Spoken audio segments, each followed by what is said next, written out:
आज यात्रा करना कितना सही रहेगा, ये कई बातों पर निर्भर करता है। यहाँ कुछ महत्वपूर्ण बातें दी गई हैं जिन पर आपको विचार करना चाहिए। मौसम का पूर्वानुमान। यात्रा करने से पहले मौसम का पूर्वानुमान जरूर देखें। बारिश, तूफान या बर्फबारी जैसी खराब मौसम की स्थिति यात्रा को खतरनाक बना सकती है। तापमान। यदि आप किसी गर्म या ठंडे स्थान पर यात्रा कर रहे हैं तो तापमान को ध्यान में रखें। अत्यधिक तापमान में हवा पश्चिम से 23 किलोमीटर प्रति घंटा की रफ्तार से चल रही है। वर्षा की संभावना। आज बारिश की बहुत कम संभावना है, लेकिन शनिवार को हल्की बारिश की थोड़ी संभावना है। अतिरिक्त जानकारी। आप मौसम के बारे में और जानकारी के लिए मौसम विभाग की वेबसाइट और अन्य मौसम संबंधी वेबसाइट की जांच कर सकते हैं। मौसम हमेशा बदलता रहता है, इसलिए नवीनतम जानकारी के लिए नियमित रूप से जांच करते रहें। मुझे उम्मीद है कि ये जानकारी आपके लिए उपयोगी होगी। कल अमगाछी, कोशी प्रदेश, नेपाल में हवा की गति लगभग 23 किलोमीटर प्रति घंटा थी। ये पश्चिम दिशा से चल रही थी। तूफानी हवा आने की सटीक गारंटी देना मुश्किल है, क्योंकि मौसम की भविष्यवाणी हमेशा 100% सही नहीं होती। हालांकि आप कुछ चीजों को देखकर और मौसम की भविष्यवाणी का उपयोग करके तूफानी हवाओं के आने की संभावना का अनुमान लगा सकते हैं।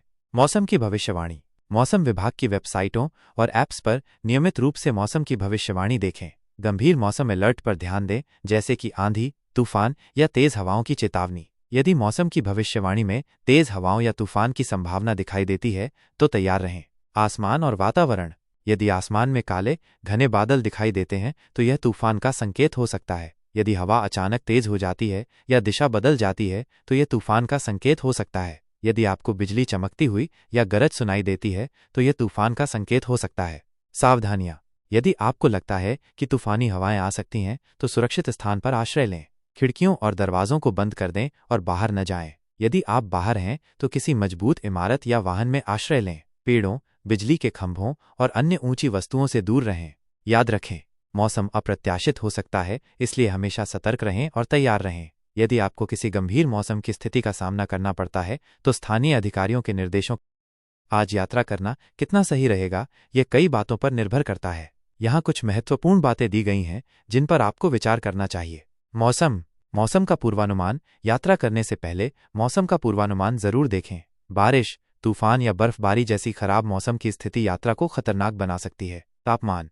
यदि आप किसी गर्म या ठंडे स्थान पर यात्रा कर रहे हैं तो तापमान को ध्यान में रखें। अत्यधिक तापमान में यात्रा करना स्वास्थ्य के लिए हानिकारक हो सकता है। यात्रा का प्रकार।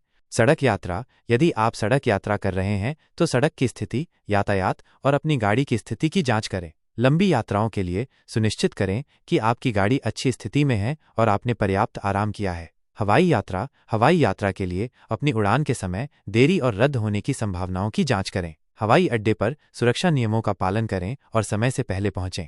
ट्रेन यात्रा के लिए ट्रेन के समय देरी और रद्द होने की संभावनाओं की जांच करें। अपनी सीट या बर्थ की पुष्टि करें और अपनी यात्रा के लिए आवश्यक सामान साथ रखें। व्यक्तिगत परिस्थितियां। स्वास्थ्य। यदि आप बीमार हैं या किसी स्वास्थ्य समस्या से पीड़ित हैं तो यात्रा करने से पहले डॉक्टर से सलाह लें। सुरक्षा। अपनी सुरक्षा का ध्यान रखें, खासकर यदि आप अकेले यात्रा कर रहे हैं। अपने सामान को सुरक्षित रखें और संदिग्ध गतिविधियों से बचें। समय। यदि आपके पास सीमित समय है तो अपनी यात्रा की योजना सावधानीपूर्वक बनाएं और समय का सदुपयोग करें। राशिफल। आपकी राशि के अनुसार आज का दिन यात्रा के लिए उपयुक्त है या नहीं, ये जानने के लिए आप राशिफल देख सकते हैं। राशिफल में ग्रहों की स्थिति के आधार पर यात्रा के लिए शुभ या अशुभ समय बताया जाता है। अतिरिक्त सुझाव। अपनी यात्रा के लिए आवश्यक सभी दस्तावेज और सामान साथ रखें। अपनी यात्रा बीमा करवाएं। स्थानीय कानूनों और रीति रिवाजों का सम्मान करें। आपातकालीन स्थिति के लिए तैयार रहें। इन सभी बातों पर विचार करके आप यह तय कर सकते हैं कि आज यात्रा करना आपके लिए सही है या नहीं। कोशी प्रदेश, नेपाल में कल ओले गिरने की संभावना का सटीक अनुमान लगाना मुश्किल है।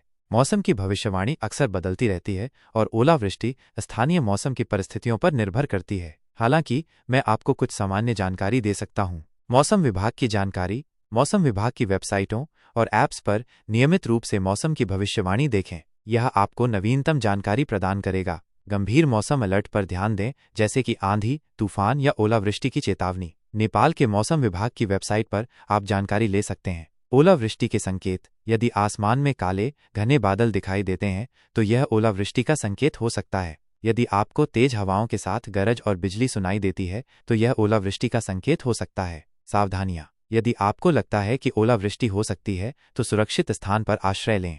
खिड़कियों और दरवाजों को बंद कर दें और बाहर न जाएं।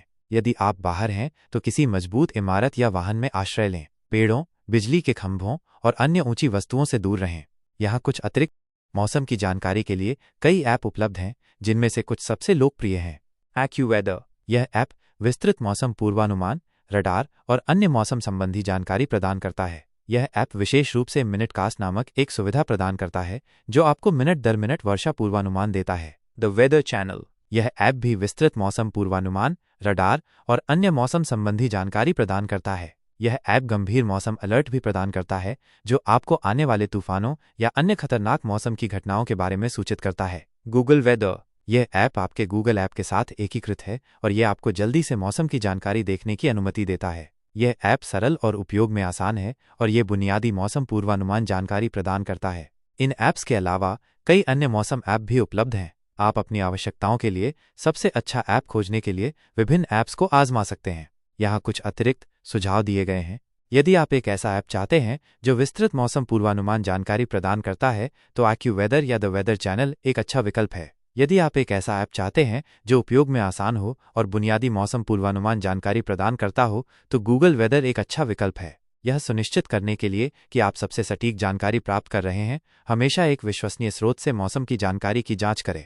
आपको जानकारी पसंद आई, यह जानकर मुझे खुशी हुई। यदि आपके कोई और प्रश्न हैं तो कृपया मुझसे पूछें। मैं आपकी सहायता के लिए यहाँ हूँ। गूगल और जेमिनी दोनों ही गूगल के उत्पाद हैं, लेकिन उनके उद्देश्य और कार्यप्रणाली में कुछ महत्वपूर्ण अंतर हैं। गूगल यह एक खोज इंजन है जो उपयोगकर्ताओं को वेब पर जानकारी खोजने में मदद करता है। यह विभिन्न प्रकार की सेवाएं प्रदान करता है, जैसे कि ईमेल, जीमेल, मानचित्र, गूगल मैप्स, वीडियो, यूट्यूब और बहुत कुछ। यह मुख्य रूप से सूचना, पुनर्प्राप्ति और आयोजन पर केंद्रित है। गूगल सर्च इंजन उपयोगकर्ताओं के प्रश्नों के जवाब देने के लिए वेब पेजों और अन्य ऑनलाइन कंटेंट को इंडेक्स और रैंक करता है। जेमिनी यह गूगल द्वारा विकसित एक अत्याधुनिक AI मॉडल है। यह एक बहुभाषी मल्टी मॉडल AI है, जिसका अर्थ है कि यह टेक्स्ट, कोड, चित्र और वीडियो सहित विभिन्न प्रकार के डेटा को समझ और संसाधित कर सकता है। यह अधिक जटिल कार्यों को करने के लिए डिज़ाइन किया गया है, जैसे कि प्राकृतिक भाषा को समझना और उत्पन्न करना, कोड लिखना और डिबग करना, रचनात्मक सामग्री बनाना, जटिल प्रश्नों का उत्तर देना। जेमिनी को गूगल के विभिन्न उत्पादों और सेवाओं में एकीकृत किया जा रहा है ताकि उन्हें अधिक बुद्धिमान और उपयोगी बनाया जा सके। यह एक प्रकार से गूगल के द्वारा विकसित किया गया एडवांस AI टूल है जो गूगल के ही अन्य सभी प्रोडक्ट को और बेहतर बनाता है।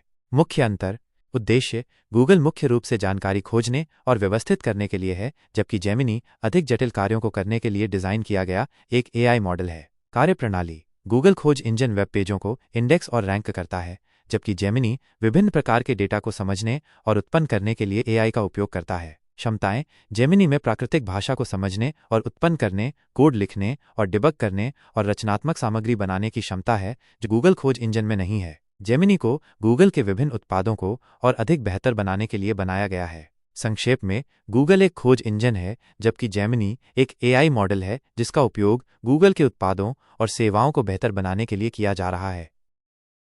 तेज हवाओं का चलना कई कारकों पर निर्भर करता है, इसलिए ये बताना मुश्किल है कि वे कितने समय तक चलेंगी। यहाँ कुछ कारक दिए गए हैं जो हवा की गति को प्रभावित करते हैं। मौसम की स्थिति, तूफान, आंधी और चक्रवात तेज हवाओं का कारण बन सकते हैं। ये स्थितियाँ कुछ घंटों से लेकर कई दिनों तक रह सकती हैं। भौगोलिक स्थिति पहाड़ी और तटीय क्षेत्रों में आमतौर पर तेज हवाएं चलती हैं। इन क्षेत्रों में हवा की गति में बदलाव मौसम के अनुसार होते रहते हैं। मौसम का पूर्वानुमान मौसम विभाग द्वारा जारी पूर्वानुमानों से आप हवा की गति और अवधि के बारे में जानकारी प्राप्त कर सकते हैं। मौसम विभाग की जानकारी के अनुसार उत्तर और पूर्वी भारत के साथ साथ राजस्थान और गुजरात में चल रही तेज हवाओं की रफ्तार में अब कमी आएगी। स्थानीय कारक स्थानीय परिस्थितियां जैसे कि इमारतों और पेड़ों की उपस्थिति हवा की गति को प्रभावित कर सकती हैं। सामान्य तौर पर तेज हवाएं कुछ घंटों से लेकर कई दिनों तक चल सकती हैं। मौसम की भविष्यवाणी पर नजर रखना और स्थानीय अधिकारियों की चेतावनी का पालन करना महत्वपूर्ण है।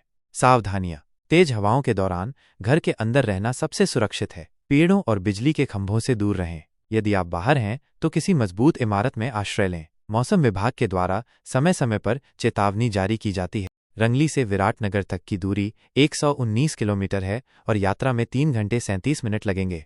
आप यहाँ दिशा निर्देश देख सकते हैं। गूगल मैप्स मुझे खेद है कि मैं आपको सही जवाब नहीं दे पा रहा हूँ। रंगली से विराटनगर की राजमार्ग स्थिति के बारे में सटीक जानकारी देना मेरा उद्देश्य है, लेकिन कुछ तकनीकी सीमाओं के कारण मैं आपको वास्तविक समय की जानकारी प्रदान नहीं कर पा रहा हूँ। हालांकि मैं आपको कुछ सुझाव दे सकता हूँ जो आपकी मदद कर सकते हैं। Google maps Google maps Google maps एक बहुत ही उपयोगी उपकरण है जो आपको रंगली से विराटनगर तक के मार्ग की जानकारी दे सकता है। यह आपको वर्तमान यातायात स्थितियों, सड़क निर्माण और वैकल्पिक मार्गों के बारे में भी जानकारी दे सकता है। स्थानीय लोगों से पूछें।